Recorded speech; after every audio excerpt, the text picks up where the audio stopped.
Hi friends, ఈ వారం మన కథ ప్రేమ కథ. ఈ కథ 5th January 2025 ఈనాడు ఆదివారం మ్యాగజైన్లో ప్రచురితమైంది. రచయిత్రి గోగినేనిమణి, చదువుతున్నవారు రాధికా గోగినేని. మరి కథలోకి వెళ్దామా? ప్రేమ కథ. ఏమిటి అంటూ నీలమ్మ కళ్ళు పెద్దవి చేసి చూస్తూ ఆశ్చర్యపోయింది. అది చల్లని సాయంకాలమే అయినా మిట్ట మధ్యాహ్నపు టెండ ఆవిడ మొహం పైకి వచ్చింది. కందగడ్డలా ఎర్రబారిన మొహంతో నిజమేనా అంది మళ్ళీ. గంగి గోవులా ఎదురుగా నిలబడిన శాంతమ్మ తప్పు చేసిన దానిలా తల వంచుకునే అవునన్నట్లు తల ఊపుతూ నిస్సహాయంగా నిట్టూర్చింది కూడా. ఆవిడే పెళ్లికూతురు తల్లి. నీలమ్మ విసురుగా మాటల తోటాలు వదిలింది. నా కొడుకు మీ అమ్మాయిని చేసుకుంటానని అంటమే నాకు విడ్డూరంగా అనిపించింది. ఇప్పుడేమో మీ అమ్మాయే ఈ సంబంధం వద్దని చెప్పడం ఇంకా వింతగా ఉంది. ఈమె గారి అందచందాలను మెచ్చి ఇంతకన్నా గొప్పవాడు వస్తాడని అనుకుంటోందా ఏమిటి? అంతట్లోనే ఎవరూ ఊహించిన విధంగా అప్పుడే పెళ్లిచూపుల తతంగం ముగించిన అమ్మాయి లోపల గది నుండి వాళ్ళు కూర్చున్న చోటుకు వచ్చి నీలమ్మ వైపు చూస్తూ ధాటీగా చెప్పింది. రేపు మమ్మల్ని చూసిన వాళ్లంతా కాకి ముక్కుకు దొండపండు అనే సామెతను గుర్తు చేసుకుని నవ్వుకోకూడదనే నేను ఈ నిర్ణయం తీసుకున్నాను. గంతకు తగ్గ బొంతలాంటి వాడు నాకు సరిపోతాడు. మీకిప్పుడు అర్థమైందిగా. ఇక మీ కొడుకు ఎందుకు కోరి వచ్చాడో నేనెలా చెప్పగలను? మీరే అడిగి తెలుసుకోండి. ఆ అమ్మాయి 2 మాటలు చెప్పేసి ఒక్క నిమిషం కూడా ఆగకుండా లోపలకు రివ్వున వెళ్ళిపోయింది. నీలమ్మ కొడుకువైపు నిరసనగా చూసి, బాగానే అయిందిగా, ఇక వెళ్దాం పదా అంటూ లేచి నిలబడింది. అతను తల్లితో, ఒక్క నిమిషం ఉండమ్మా అంటూ ఆ అమ్మాయి వెళ్ళిపోయిన గదివైపుగా వెళ్ళి 2 నిమిషాల్లో తిరిగి వచ్చాడు. చిరునవ్వుతో, ఆ అమ్మాయి పెళ్లికి అంగీకరించిందమ్మా. ఇక పెళ్లి ఎప్పుడు, ఎక్కడా లాంటి విషయాలన్నీ మీ పెద్దవాళ్ళు నిదానంగా మాట్లాడుకోవచ్చులే అన్నాడు. నీలమ్మ ఓ క్షణం కొడుకువైపు విచిత్రంగా చూసి రుసరుసలాడుతూనే కొడుకును అనుసరించింది. ఇంటికి రాగానే, ఆ అమ్మాయికి ఏం చెప్పి ఒప్పించావురా అంటూ నిలదీసింది. తల్లి కోపం చూసి విశ్వం నవ్వేశాడు. గంతకు తగ్గ బొంతలా మారటానికి నేను నా రూపురేఖల్ని ఎలా మార్చుకోవాలో చెప్పమని ఆ అమ్మాయినే సలహా అడిగాను. నా వైపు ఆశ్చర్యంగా చూసి, నేనేదో ఉద్యోగం చేసి బాగా సంపాదిస్తున్నానని అనుకుంటున్నారేమో, నాది చాలా చిన్న ఉద్యోగం అని, అది కూడా పెళ్లి తర్వాత మానేస్తానని చెప్పింది. నేను నాకేం అభ్యంతరం లేదన్నాను. ఉద్యోగం చేయటం మానటం అనేది పూర్తిగా తన ఇష్టమేనని చెప్పేశాను. అప్పుడు ఆ అమ్మాయి సరేనంది. అసలు ఆ అమ్మాయి అంటే అంత మోజు ఎందుకు వచ్చిందో అది చెప్పు అంటూ మళ్ళీ రెట్టించింది నీలమ్మ. ప్రేమ అంతే నవ్వేసి ఊరుకున్నాడు. ఆవిడకు చిర్రెత్తుకొచ్చినా చేసేదేం లేక మిన్నకుండిపోయింది. అవతల పెళ్లి కూతురు కాదంబరి తల్లిదండ్రులకు కూతురు పెళ్లి విషయం వింతగానే ఉంది.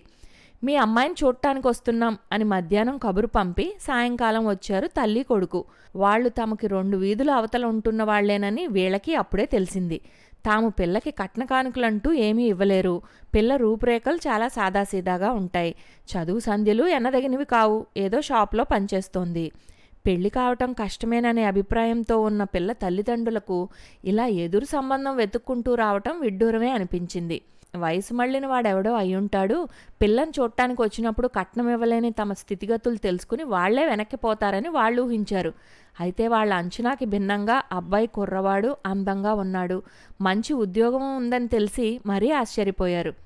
పెళ్లి జరిగిపోయింది. విశ్వం సరదాగా హుషారుగా ఉన్నాడు పెళ్లిలో.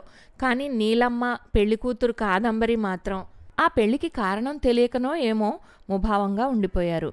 విశ్వం వాళ్ళ ఉదాసీనతను గుర్తించాడు. కానీ తను చేయగలిగిందేమీ లేదన్నట్లు మౌనంగానే ఉండిపోయాడు. కాదంబరి అత్తవారింటికి కాపురానికి వచ్చేసింది. పనులన్నీ సక్రమంగా నిర్వర్తించటం చూసి నీలమ్మ కొంత సంతృప్తి పడింది. తనకి ఆరోగ్యం సరిగా లేనందువల్లనే ఇలాంటి పనిమంతురాలైన అమ్మాయి అయితే బావుంటుందని కొడుకు అనుకున్నాడేమోనని, పెళ్లికి కారణం అదే అయి ఉంటుందని ఊహించింది. అయితే అది నిజం కాదని ఆమెకు తొందరలోనే తెలిసి వచ్చింది. ఒకరోజు పెరట్లో నుండి నీళ్లబిందుతో లోపలికి వస్తూ గడప తగిలి కాదంబరి బోర్లా పడిపోయింది. దాంతో బెడ్ రెస్ట్ తీసుకోవాల్సిన అవసరం ఏర్పడింది. ఏం చేయాలా, ఎవరిని సాయానికి పిలవాలా అని ఆలోచనలు చేస్తున్న నీలమ్మకు అంతా తను చూసుకోగలనని భరోసా ఇచ్చాడు విశ్వం. కానీ ఆవిడకు నమ్మకం కుదరక, నీ వల్ల ఏమవుతుందిరా అంది. కానీ ఆ మర్నాటి నుండి కొడుకు చేస్తున్న పనులు చూసి ఆవిడ విస్తుపోయింది. తెల్లవారుజామునే లేచి ఇంటి పనులు, తల్లి సలహాలతో వంట పనులు పూర్తి చేయడమే కాక కాదంబరికి చేయవలసిన పనులు చక్కగా చేసేస్తున్నాడు. ఒళ్ళు తొడవడం దగ్గర నుంచి భోజనం చేయించడం వరకు కొడుకు చేయడం చూసి నీలమ్మ, ఇలాంటి చాకరీ చేయాల్సి వచ్చిందేమిట్రా అంటూ నిట్టూరిస్తే విశ్వం, బావుందమ్మా, రోజు మనల్ని కూర్చోబెట్టి అన్ని పనులు చక్కబెట్టే కాదంబరి కొన్నాళ్ళు మంచం మీద ఉండాల్సి వస్తే ఈ మాత్రం చేయడం కూడా గొప్పేనా అన్నాడు. ఆ సమాధానం నీలమ్మకే కాదు, కాదంబరికి విచిత్రంగానే అనిపించింది. ఇప్పుడు ఇంట్లో వాళ్ళు ముగ్గురే కాకుండా ఇంకో చిన్నపిల్లాడు ఉన్నాడు. ఆ పిల్లాడి పనులన్నీ కూడా మంచం మీద నుండే కాదంబరి చెప్తూ ఉంటే విశ్వమే తల్లి సాయంతో చేసేస్తున్నాడు. ఆ మధ్య విశ్వం పిలుపుతో ఆ ఇంటి అల్లుడు కాంతారావు వీళ్ళింటికి వచ్చాడు. 5-6 ఏళ్ల క్రితం విశ్వం అక్కయ్య యాక్సిడెంట్లో చనిపోయింది. కాంతారావుకి మళ్లీ పెళ్లి చెయ్యాలని అతని పెద్దవాళ్లు ప్రయత్నాలు చేస్తుంటే చాలా సంబంధాలు అతని 3 ఏళ్ల కొడుకుని చూసి వెనక్కిపోయాయట. ఈ విషయం తెలిసిన విశ్వం అతన్ని ఓసారి పిల్లాడిని తీసుకురమ్మని పిలవడం జరిగింది.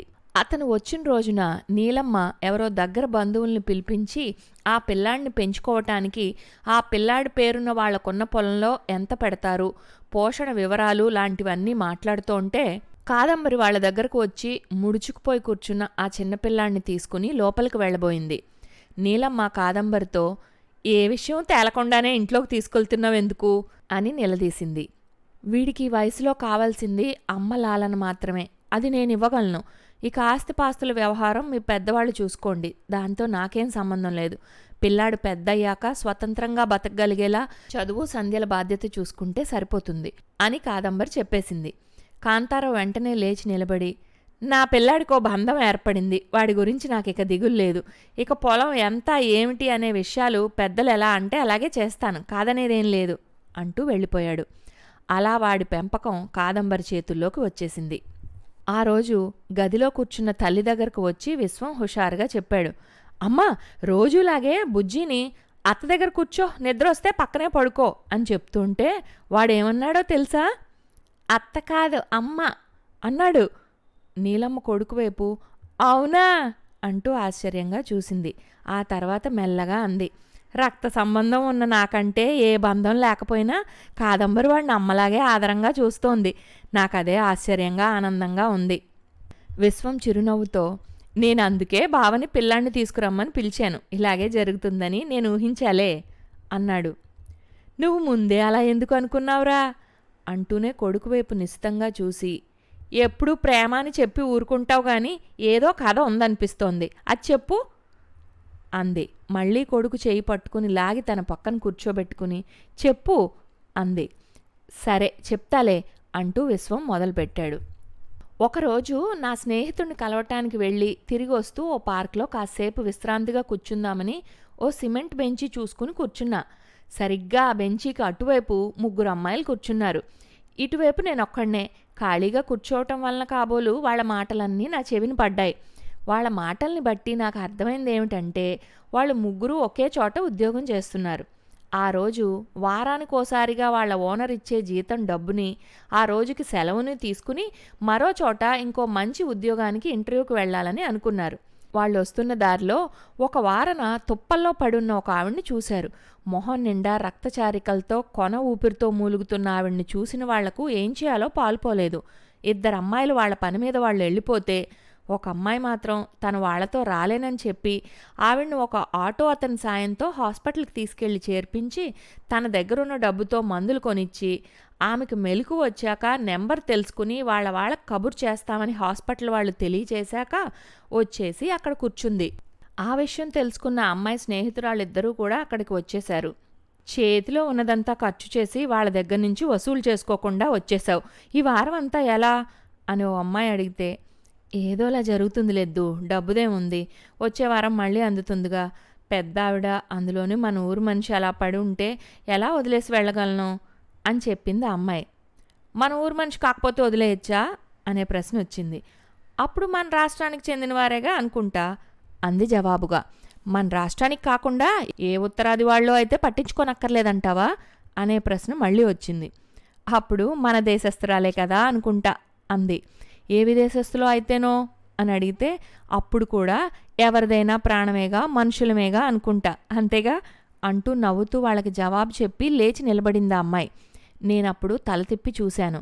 ఒకే ఒక్క సెకండ్ వైపు చూసినా చాలా సాదాసీదాగా అనిపించే ఆ అమ్మాయిలో అపూర్వమైన అందమేదో నాకు కనిపించింది. ఆ అమ్మాయి మాటల్లో వెల్లివిరిసిన ప్రేమతత్వం, మానవత్వం వలన కాబోలు. వాళ్ళు వెళ్ళిపోయిన కాసేపటికే హాస్పిటల్ నుండి నాకు ఫోన్ వచ్చింది. మీ అమ్మగారు ఎక్కడికో వెళ్తుంటే దొంగలెవరో మెడలోని గొలుసు కోసం గాయపరిచి రోడ్డువార తుప్పల్లోకి లాక్కెళ్ళి పడేసిపోయారు. ఎవరో అమ్మాయి చూసి ఇక్కడ చేర్పించింది. ఇప్పుడే ఆమెకు మెలకు వచ్చింది అని చెప్పారు. పార్కులో అమ్మాయిలు మాట్లాడుకున్నది నీ గురించేనని నాకు అర్థమైందప్పుడు. ఎదురు తిరగటం వల్లనే అలాంటి అనర్థం జరిగిందని నువ్వు చెప్పావు. తర్వాత జరిగింది నీకు తెలిసిందేగా అమ్మా. కొన్నాళ్ల తర్వాత మనకి దగ్గరలోనే ఒక వీధిలో ఆ అమ్మాయి కనిపించేసరికి వెంబడించి అడ్రస్ తెలుసుకున్నాను. నీ మొహం నిండా రక్తపు మరకలు ఉండటం వలన నిన్ను చూసినప్పుడు కాదంబరి గుర్తుపట్టలేదేమో అంటూ ముగించాడు విశ్వం. గుమ్మం దగ్గర నుండి ఎవరో కదిలి వెళ్ళినట్లు అనిపించి విశ్వం వెంటనే లేచి వెళ్ళాడు. కాదంబరి మెల్లగా గోడ పట్టుకుని నడవడం చూసి నువ్వెందుకు లేచావు కినుకుగా అడిగాడు. కాదంబరి అతని వైపు కళ్ళు విప్పార్చి చిరునవ్వుతో చూసింది. మొదటిసారిగా ఆమె మొహం నిండా పరుచుకున్న ఆనందాన్ని వెలుగుని చూసి విశ్వం ఆశ్చర్యపోయాడు. కాదంబరి మెల్లగా అంది, లేచాను కాబట్టే నాకు విషయం తెలిసింది. నాలోని ప్రేమతత్వాన్ని గుర్తించి గౌరవించిన మీలోని దైవత్వానికి తలవంచి నమస్కరిస్తున్నా అంటూ భావోద్వేగంతో విశ్వం చేతుల్లో మొహం దాచుకుంది కాదంబరి. నీతో కలిసి జీవితం పంచుకోవటం వల్ల నా జీవితం ఆనందంగా గడిచిపోతుందనే స్వార్థమే తప్ప ఇందులో నా గొప్పతనం ఏమీ లేదు అన్నాడు విశ్వం. కోడల్లోని అందాన్ని మొదటిసారిగా గమనించిన నీలమ్మ ఆనందంగా మనసులోనే వాళ్ళని ఆశీర్వదించింది. ఇంతటితో ప్రేమ కథ సమాప్తం. వచ్చే వారం ఇంకో కథతో కలుద్దాం.